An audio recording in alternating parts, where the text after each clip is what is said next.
Bonjour et bienvenue à tous. Les titres de ce journal. La communauté internationale célèbre ce 11 mars la journée mondiale des start-up. Les start-up sont de jeunes pousses qui participent à la croissance économique. L'environnement est-il propice au Bénin? On en parle. Le harcèlement sexuel constitue une violation des droits humains et une atteinte à la dignité humaine. L'Institut national de la femme veut identifier et réduire les risques liés au harcèlement sexuel sous toutes ses formes. Elle, c'est le modèle d'une entreprise réussie. C'est une femme entrepreneur qui produit du champignon frais, une culture spécialisée qui réclame un savoir-faire très spécifique.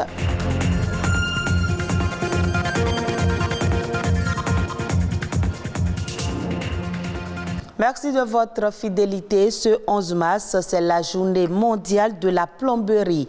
Elle vise à sensibiliser le grand public sur le rôle crucial que joue l'industrie de la plomberie dans la protection de la santé et de la sécurité publique et dans la réduction de l'empreinte environnementale de l'humain. C'est un fait évident que le manque d'accès à l'eau potable et d'assainissement efficace est un facteur majeur des problèmes de santé et de mortalité dans les pays en développement. Dans ces pays, un bon entrepreneur en plomberie et son équipe pourraient bien être tout aussi important pour la suivi d'un jeune enfant que le médecin qui traite une maladie grave transmise par l'eau, la présence du premier ayant probablement pu éviter l'intervention du second. Et puis ce 11 mars, c'est également la journée mondiale des start-up. Elle constitue la preuve de l'innovation et la créativité dont font montre les jeunes pousses dans l'écosystème numérique. Les start-up sont des entreprises innovantes. Elles proposent un nouveau produit sur le marché dans le but de régler un problème. Comment vivent ces jeunes entreprises dans l'environnement béninois? La réponse dans ce reportage de Rodrigue Babagbeto. Depuis bientôt un an déjà, Martial a fait du Bénin le siège d'une des filiales de sa start-up, une entreprise africaine évoluant dans le e-commerce. La solution innovante de manière concrète que nous proposons, c'est utiliser le digital pour accroître la manière de faire le commerce chez nos mamans. Une idée innovante qui voit le jour à la suite d'expériences personnelles qu'il a vécues.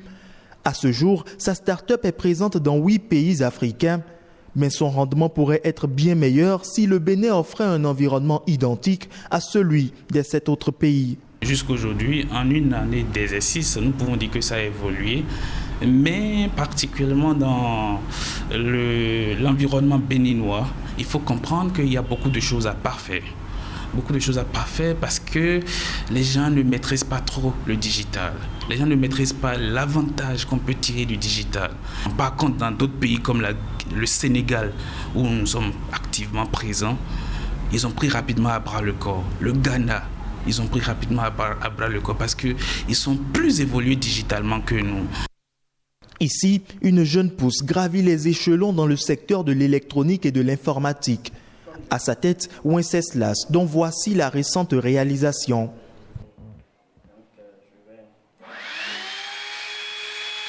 Une sirène automatique fonctionnant grâce à une application installée sur smartphone est déjà utilisée dans plusieurs écoles sur le territoire. On a constaté que les surveillants doivent appuyer la sirène plus de 1806 fois dans une année, mais c'est fastidieux pour eux. Donc nous, on a choisi de créer un système automatique programmable sur smartphone qui joue ces rôles-là à leur place. Il n'y a en réalité pas de fond de base quand on est un jeune qui vient de commencer et tout. Mais l'idée que nous on a eue, c'est de pouvoir donner des services à des structures. Et avec ces sous-là, en réalité, on va financer nos innovations. Une stratégie bien trouvée par Wenceslas et son équipe, mais qui n'est pas évidente pour toute jeune pousse. L'écosystème devrait être meilleur pour leur éclosion. En fait, ce qu'on appelle écosystème de start-up réellement, on n'a pas encore ça. En fait, et c'est ce qui fait réellement que l'émergence des start-up, on ne voit réellement pas ça. Parce que quand on parle d'écosystème en réalité, on a les Fab Labs, on a les universités, les incubateurs et tout. C'est quand toutes ces choses-là marchent ensemble que les start-up pourront aller plus loin. 7. Le gouvernement fait un effort, mais une start-up de par sa définition déjà, c'est une entreprise, une jeune pousse. Et donc ça nécessite beaucoup d'investissement. En attendant que cela change, ces deux startups font leur bonhomme de chemin avec à l'esprit de grands rêves. Qui pour devenir une grande structure de conception électronique, qui pour devenir le géant du e-commerce sur le continent africain. La lutte contre l'exploitation, les abus sexuels et contre le harcèlement sexuel sur le lieu de travail, une priorité absolue pour l'Institut national de la femme Nouvelle Formule. Cette structure publique entend s'investir fortement contre toutes les formes de violence basées sur le genre, notamment contre le harcèlement sexuel dans les zones urbaines comme en milieu rural. Huguette Bokpe-Nyakadia, secrétaire exécutive de l'Institut national de la femme, nous édifie. On l'écoute. La question du harcèlement sexuel n'est pas une question régionale, elle n'est pas une question géographique. Elle est vraiment une question sociale, si je peux ainsi dire. C'est une question sociale liée aussi aux stéréotypes, aux idées que l'on se fait de ce que, il n'y a pas d'égalité en tant que telle entre un homme et une femme. Dites-vous bien que s'il y a un poste à trouver quelque part, surtout particulièrement en zone rurale, où donc les administrations, les entreprises ne sont pas nombreuses, vous vous imaginez bien que quand l'une de ces entreprises est installée et que tout le monde court pour y trouver du travail, je vous laisse imaginer ce à quoi les jeunes femmes peuvent être confrontées. Déjà, en milieu urbain, ça se dit presque pas. Ça se dit très très peu. Alors, à plus forte raison en zone rurale, on n'en entend pas parler, mais ça existe même abondamment. L'Institut a bel et bien l'intention de procéder à un état des lieux, où nous allons voir quelle est la prévalence de tel et tel phénomène lié au sexe sur toute l'étendue du territoire. Il y a des études qui ont été faites, il faut les compléter, on va les faire. Certainement qu'en milieu rural, on va trouver peut-être des environnements favorables au harcèlement sexuel qui sont peut-être différents des environnements favorables en milieu urbain. On va peut-être trouver même des causes aggravantes, mais il faut faire une cartographie de ce phénomène jusque dans les zones rurales pour pouvoir accorder une protection égale aux femmes rurales que celle qu'on apporte aujourd'hui aux femmes urbaines. Nos lois sont des lois nationales et c'est notre devoir d'aller informer, y compris dans les zones rurales, que tel comportement est répréhensible. Découvrons à présent cette femme qui est partie d'une idée pour aboutir à du concret. Elle s'appelle Georgina Adjanoron. Elle a mis en place son entreprise de production de champignons. Pour elle, la réussite était une évidence puisqu'elle n'a jamais pensé à l'échec. Aujourd'hui, elle produit par an plus de 3000 kg de champignons frais. Une femme d'exception que Mathieu Soukenou et Estelle Pazou sont allés rencontrer. Un arrosage fait à distance, c'est déjà bon. Ce matin encore, Georgina asperge ses champignons, exercice qu'elle fait tous les jours dans sa championnière pour s'assurer qu'ils poussent bien. Finie cette étape, elle procède à la récolte des champignons déjà à maturation. Comme vous voyez, nos champignons sont matures. Ils sont maintenant prêts pour être récoltés. Donc pour les récolter, nous tordons juste la base comme ça. Voilà, et ils se détachent de leur substrat. Georgina est nantie d'un master en normes et qualité des produits agroalimentaires. Une formation qui la conforte dans son choix d'entreprise. J'ai la formation qu'il faut, j'ai l'expérience qu'il faut en matière de production de champignons. Pourquoi, au lieu de produire le champignon toute seule, je ne peux pas former des personnes qui vont produire le champignon avec moi et qui vont me permettre de pouvoir avoir une quantité raisonnable pour assurer la disponibilité de nos champignons dans les rayons des supermarchés. Donc c'est là que l'idée m'est venue de pouvoir monnayer cette connaissance-là. Et depuis, elle travaille avec un groupe de producteurs formés par ses soins. En l'espace d'un mois, elle produit 270 kg de champignons frais, soit 3240 kg par an. Une réussite dont elle n'avait jamais douté. Au début, moi, j'étais déjà sûre qu'on peut créer son entreprise à partir de 0 francs.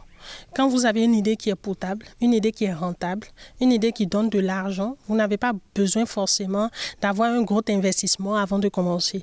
Donc, pour moi, c'était mon idée. Et effectivement, j'ai vu que j'ai pu commencer mon entreprise, démarrer mon entreprise assez tôt grâce à cette idée-là que j'avais en tête. Une idée qui a germé et prospéré, non, sans difficulté. Il faut être vraiment courageuse et avoir la tête sur les épaules. Quand je dis la tête sur les épaules, c'est-à-dire savoir là où on va et être vraiment passionné par ce qu'on fait. Parce que le chemin est jonché de beaucoup de difficultés.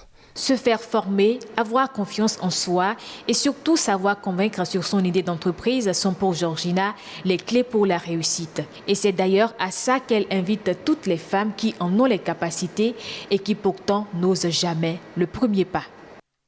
Suivons à présent l'actualité à l'international. Eco Inter porte la griffe de Ulvaeus Balogun.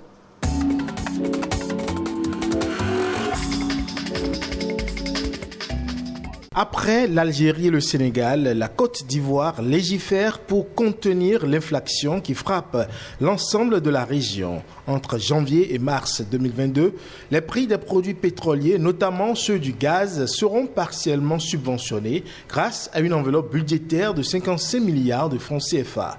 Le ministre ivoirien du Commerce et de l'Industrie a annoncé qu'une série de mesures allaient être mises en œuvre pour faire face à l'inflation alimentaire galopante.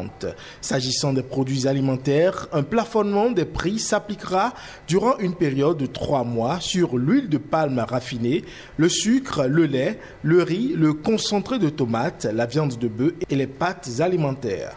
La liste des produits de grande consommation et des services dont les prix sont réglementés sera élargie.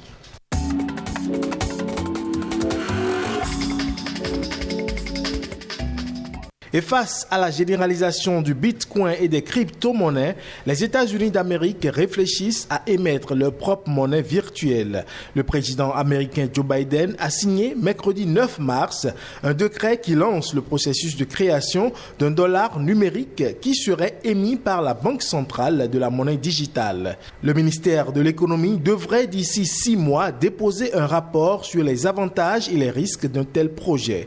Un billet vert numérique, s'il voit le jour, devrait révolutionner la finance mondiale, sachant que le dollar est la principale devise de réserve de la planète.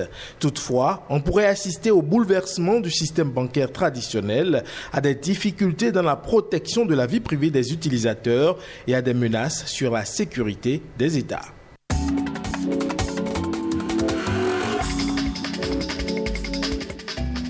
Le palladium, métal précieux entrant dans la fabrication des pots catalytiques des véhicules à essence, devient de plus en plus recherché dans le secteur automobile.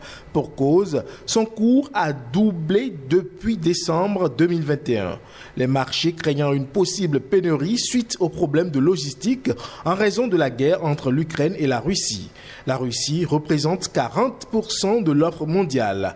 Or, le métal précieux est transporté habituellement par avion, alors que l'Union européenne a interdit son espace aérien aux vols russes, ce qui perturbe considérablement les exportations. Demande en hausse, offre restreinte, qualifiée de métal noble pour sa résistance à l'oxydation est beaucoup plus rare que l'or. Le palladium, qui permet de réduire les émissions polluantes, a donc actuellement le vent en poupe.